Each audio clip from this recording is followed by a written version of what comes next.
Bon, à partir des définitions, quelques inégalités qui vont s'avérer très utiles pour la suite.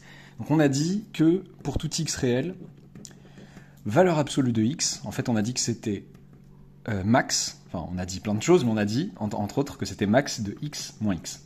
C'est le maximum entre x et moins x. On en déduit automatiquement que pour tout x réel, eh bien, x est inférieur ou égal à valeur absolue de x. Puisque valeur absolue de x, c'est le maximum entre lui et lui. Donc forcément, il est supérieur ou égal à chacun d'entre eux. Ok. Et aussi que moins x est inférieur ou égal à valeur absolue de x. Avec votre seconde inégalité, en multipliant les deux membres de l'inégalité par moins 1, vous obtenez que x est supérieur ou égal à moins valeur absolue de x. Vous vous retrouvez donc avec le fait que pour tout x réel, x est en fait compris au sens large entre, d'une part, moins valeur absolue de x, d'autre part, valeur absolue de x.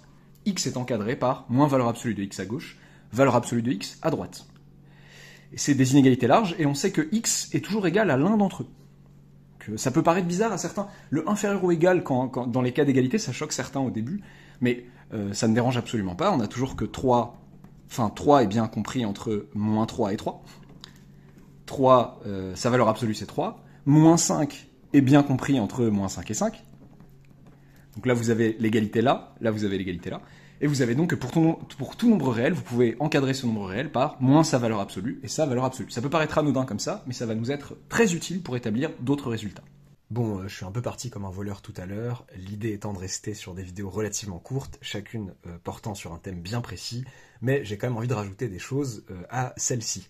Le thème de celle-ci étant en fait globalement des inégalités, des encadrements qui vont nous servir pour la suite, peut-être à d'autres inégalités justement, eh bien j'ai envie de rajouter cette considération-là, à savoir que si vous prenez un réel A positif, eh bien dire que valeur absolue de x inférieure ou égale à A, ça revient à dire, c'est équivalent à dire, que x est compris entre moins A et A. X est supérieur à moins A et inférieur à A, au sens large. Parce que j'ai mis ça au sens large. Bon, si A est un réel négatif, valeur absolue de x inférieure ou égale à un réel strictement négatif, il n'y a pas de solution. Il n'y a pas de x qui vérifie ça, il n'y a pas de x réel vérifiant ça. Ok, comment je vous prouve ça rapidement ? Je vous prouve ça en revenant à cette histoire de maximum, parce que dire que valeur absolue de x est inférieure ou égale à A, ça revient à dire que le maximum entre moins x et x est inférieur ou égal à A.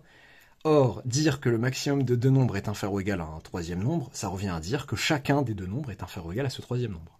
Certains prépas, notamment en probabilité, voient à quoi ça peut servir ce genre de truc. Moins x est inférieur ou égal à A. Je dis prépa, bon, pardonnez-moi ceux qui ont licence. Je connais plus le programme des filières de prépa bien carré, bien cadré, voilà, les MPSI, les MP, les PC, machin, tout ça, plutôt que voilà, en fonction des licences, bon, il y a bien sûr des thèmes communs, etc., mais il y a peut-être parfois des petites variantes qui font que voilà, je prends moins les licences comme exemple, même si voilà, c'est tout aussi sérieux pour beaucoup. Alors, je disais, ce qui équivaut à dire que moins x est inférieur ou égal à A, et on a dit x inférieur ou égal à A. Donc, de moins x inférieur ou égal à A, je tire en multipliant par moins 1 les deux membres de l'inégalité que moins A, si on veut, est inférieur ou égal à x, et avec la seconde, x inférieur ou égal à A. Ce qui équivaut donc à dire que x est compris entre moins A et A.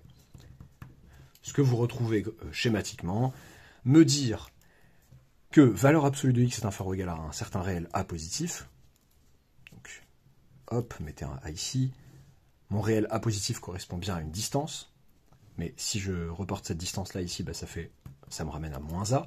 Dire que valeur absolue de x est inférieure ou égale à A positif, la dernière fois on avait dit que valeur absolue de x, ça correspondait à la distance entre le point d'abscisse x sur la droite des réels et le point d'abscisse 0, et me dire que la distance entre les deux est inférieure ou égale à A, ça veut dire que x, vous ne lui permettez que d'être là en fait. 4 entre moins A et A. Et à contrario, dire valeur absolue de x strictement supérieure à A, ça équivaut à dire que x strictement supérieur à A ou x strictement inférieur à moins A, que x se trouve là ou là. Bon, après, vous adaptez, hein, si c'est inférieur strict ici, c'est du inférieur strict là, etc., etc. Ok, donc voilà, je parlais de ces inégalités-là, de ces encadrements-là, donc je rappelle l'autre information qu'on avait, qui était que pour tout x appartenant à R, l'autre information centrale de la vidéo, x compris entre donc moins valeur absolue de x à gauche et valeur absolue de x à droite. Voilà. Tout ça qui va nous servir, donc les gens attendaient peut-être l'inégalité triangulaire. Non, l'inégalité triangulaire n'y est pas encore. Inégalité triangulaire, d'ailleurs, ça me fait penser à dimanche. Tiens, d'ailleurs, voilà, ça vient de se décider. Une vidéo sur les inégalités triangulaires va sortir dimanche. Voilà, juste pour le fun, pour le jeu de mots.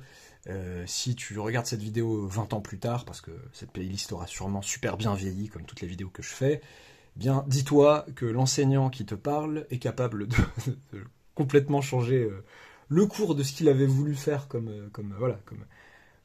l'enchaînement de ses vidéos et de ses raisonnements, juste pour un jeu de mots débile, pour un jeu de mots circonstancié en termes de lieu, la France, et en termes de temps. Élection législative 2024, voilà. Super. Et donc voilà, je suis capable, voilà. Et pour un mème, pour un truc, voilà, il y a des gens qui se posent la question, qui se cassent sérieusement la tête en se disant attends, mais est-ce que je fais ça d'abord ou ça pour des raisons pédagogiques? Eh ben moi, c'est pour des raisons humoristiques. Et je fais absolument ce que je veux, voilà. À bientôt pour une nouvelle vidéo.